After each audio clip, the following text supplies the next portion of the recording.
Assalamualaikum warahmatullahi wabarakatuh. Rekan-rekan dimanapun kalian berada, tentu pada kesempatan yang berbahagia ini, mari bersama-sama kita persiapkan karena kalian sudah mendapatkan informasi bahwasanya dari akun siaga kalian sudah tertera di situ ada panggilan pretest. Maka yuk kita persiapkan, tak lupa kita bahas dan kita kaji soal-soal yang akan keluar. Semoga kita nanti bisa menjawab dengan sebaik-baiknya. Itulah harapan dari kita agar kita juga bisa terpanggil untuk ikut pretest ya rekan-rekan. Mari langsung saja kita bersama-sama kaji. Saya ingin membagikan berbagai soal yang di situ nanti semoga bermanfaat buat kalian semuanya. Nah, tetapi sebelum belajar dimulai, mari bersama-sama kita membaca doa terlebih dahulu. Berdoa mulai bismillahirrahmanirrahim. Raditu billahi robba wa bil islami dina wa bi muhammadin nabiyya wa rasulah. Rabbi zidni ilma warzuqni fahma. Sebelum kita bahas lebih lanjut, jangan lupa kalian untuk menekan tombol subscribe terlebih dahulu di TPA Media Channel. Saya persilakan sambil kita buka bersama langsung ke nomor 1. Oke.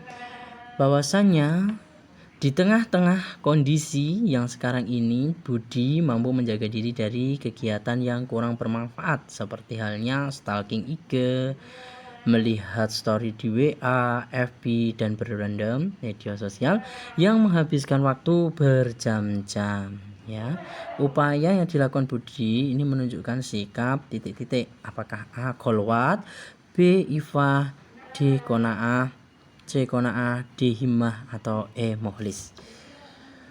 Nah, di sini kita pahami bersama bahwasannya ada sebuah kasus bahwasanya di kondisi sekarang ini banyak orang-orang menghabiskan waktunya untuk melihat atau berselancar di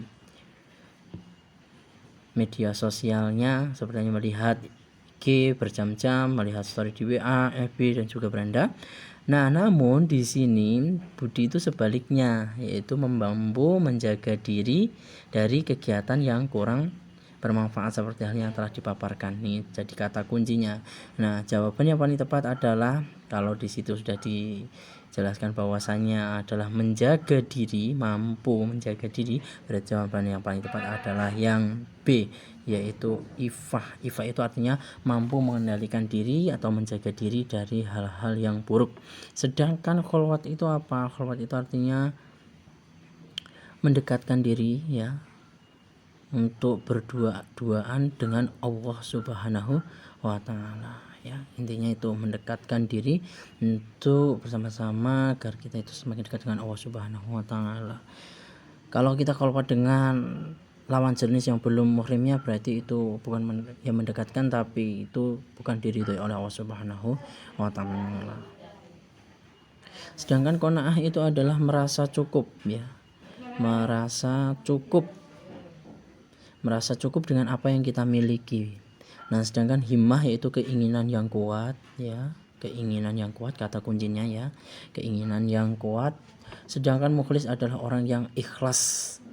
Nah, jadi jawaban yang paling tepat adalah ifah rekan-rekan sekalian. Oke, kita lanjutkan untuk soal nomor 2.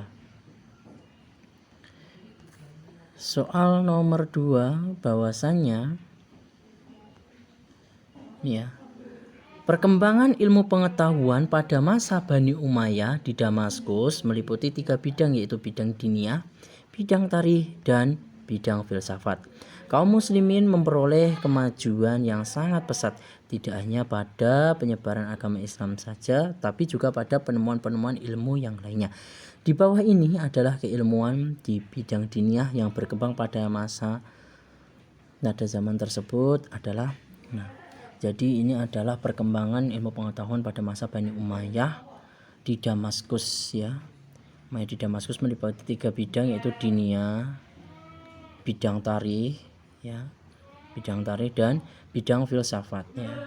Tiga bidang ini yang berkembang mampu memajukan Islam menuju era keemasan. Nah, dari situ yang ditanyakan bahwasanya bidang diniyah itu bidang agama yang berkembang pesat pada masa dinasti Bani Umayyah, yaitu apa? Jawaban yang paling tepat yaitu jawabannya adalah ilmu tafsir, ilmu hadis, ilmu kalam. Ya, ini adalah yang dikembangkan pada masa Bani Umayyah. Sedangkan kiroat itu, kalau kiroat kan pada masa Utsman bin Affan ya ta. Ilmu kalam dan lain sebagainya itu masuk ke cabang-cabang setelah dari Bani Umayyah yang mulai mengalami kemunduran ini ya. Mulai kemunduran ya, ilmu tersebut ketika Bani Umayyah menjadi renaissance atau berkembang pesatnya, yaitu ilmu tafsir, ilmu hadis, dan ilmu kalam. Oke, langsung saja untuk soal berikutnya, yang soal nomor 3.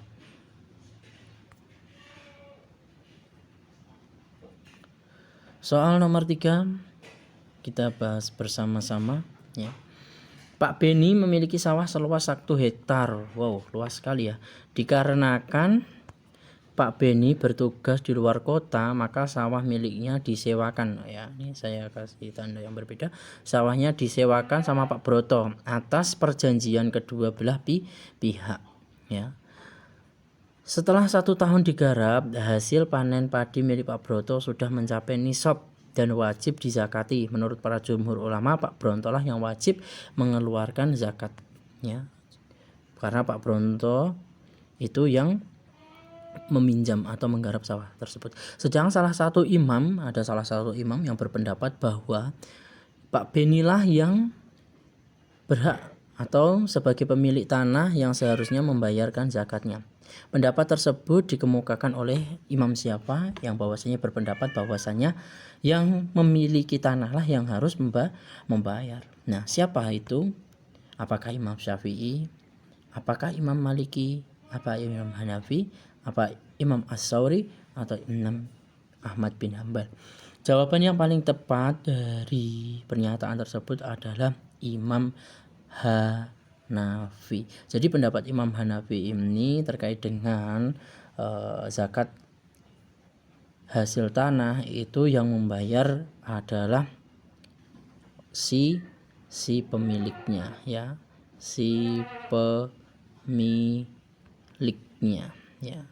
Jadi kalau Imam Syafi'i, Imam Maliki, Imam As-Sauri, Imam Ahmad bin Hanbal itu menurut jumhur ulama masih menyepakati bahwasanya yang menggarap sawah lah atau yang menyewa tanah itu yang mengeluarkan zakat. Nah, karena berdasarkan bahwasanya zakat pertanian itu dari hasil pertaniannya, bukan hasil tanah atau tanahnya itu, tapi hasil dari apa yang dipanennya. Mungkin bisa dipahami. Kita lanjutkan untuk soal nomor 4.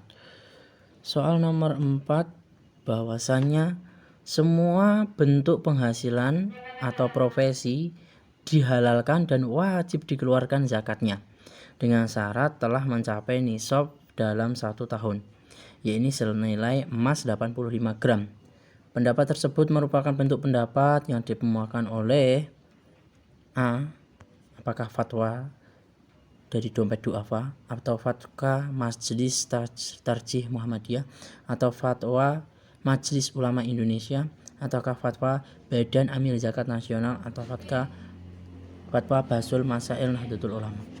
Nah, dari sini jawaban yang paling tepat adalah menurut fatwa ini ya, maaf ya, yaitu fatwa Majelis Ulama Indonesia. Berarti itu adalah fatwa MUI bahwasanya ketika zakatnya sudah mencapai nisab, yaitu dengan disetarakan dengan nilai emas 85 gram. 85 gram bukan hasil panen ya. Kalau hasil panen itu kalau padi mencapai 520-an ya, 50 kg. Sedangkan yang dari fatwa Majelis Ulama Indonesia itu ketika profesi itu dihitung sesuai dengan senilai emas 85 gram.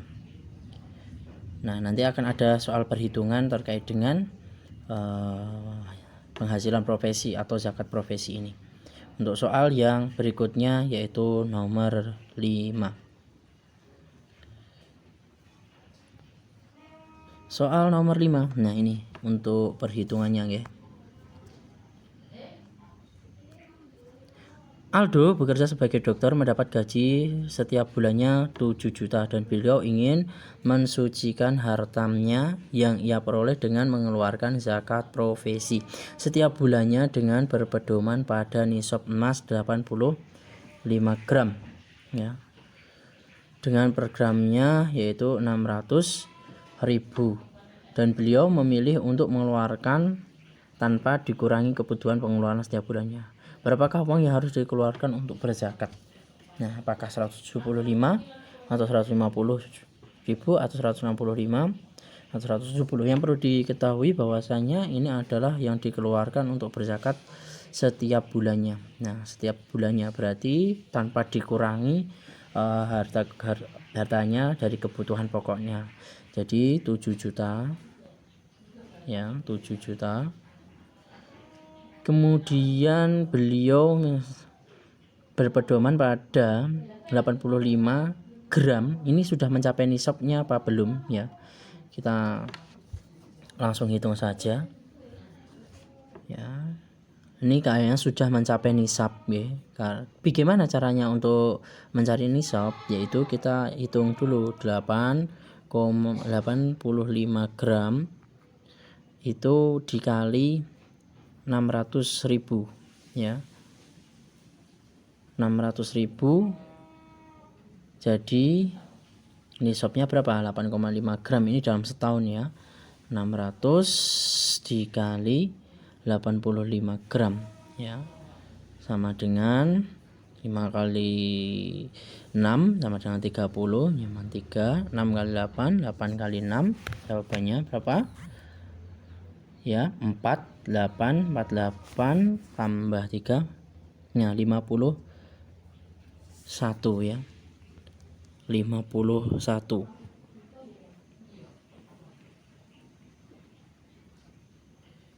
Jadi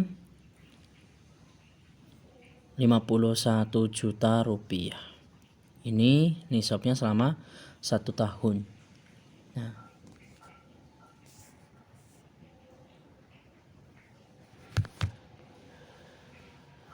ya itu ya.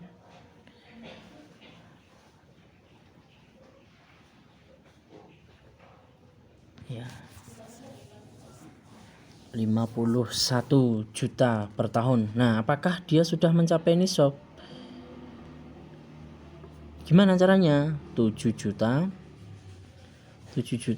dikali 12 berapa? Kali 12. Nah, penghasilan sama 12. 7 kali 2 sama dengan 14. Nyaman 1, 7 kali 1, 7, 8. 2, 84 juta. Berarti selama setahun dia penghasilannya 84 juta, maka dia sudah dikenai nisab. Nah, kalau di sini kan yang dihitung setiap bulannya. Jadi setiap bulannya 7 juta dikurangi 2,5%, 2,5 ya, 2,5% per 100 ya. Tinggal kita coret saja ini, set berarti 25 dikali 70 ya, dikali 7.000 ya, 70.000 ini ya. Jadi hasilnya adalah 175.500. 25 kali 7 kan 175.000 rupiah, karena ini ada komanya 1 ya. Ini berarti dicoret. Nah, jadi 25. Jawabannya adalah A. Itu perhitungannya untuk pernyataan dari pembayaran zakat profesi. Semoga bisa kalian pahami.